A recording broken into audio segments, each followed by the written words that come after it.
Bir payız akşamı düştün yadıma, yine hatireler boynumu bükür. Adını hayladım həsrət adına, göğün bulutları üstüme çökür. Mən səni dünəndə qoyub gəlmişəm, ruhumu ruhuna qurban vermişəm. Benim de pencerem sənə açılır, ama bu yolların sonu görünmür. Gözümdən kədərin rəngi saçılır, ümidlər yox olub daha sürünür. Biz eyni gözü ayrı dünyalar, yuxumda cin olar acı rüyalar. Zatlayanı bu andan beri,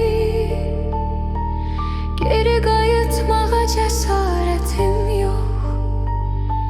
Silə bilmirəm bu izləri, kalbimde yaralar sızıltısı çok.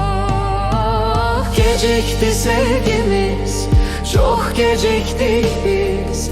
Fəsillər dəyişdi, solub bağımız. Dəniz tək ləpələnir, indi dərvimiz. Arxada qalıb gençlik çağımız. Sən özgə sahilin, mən özgə yolum. Kesilib qanadı eşq adlı qulum.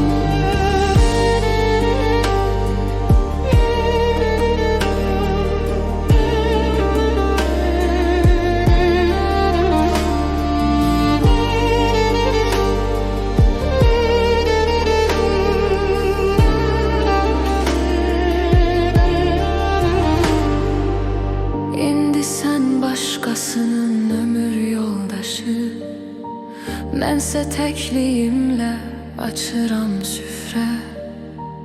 Gözümde gizlenen bu hıçkırıklar, dönüp ürəyimdə buz bağlayan səbrə.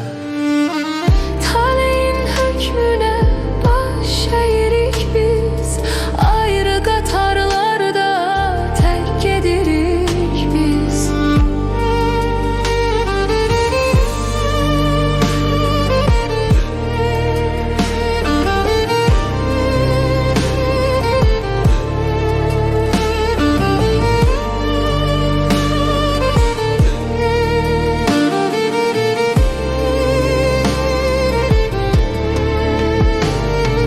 Gecikti sevgim, çok geciktik biz.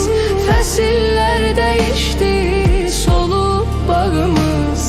Dəniz tək ləpələnir, indi dərdimiz. Arxada qalıb gençlik çağımız. Sən özgə sahilin, mən özgə yolum. Kesilib qanadı eşq adlı qulum.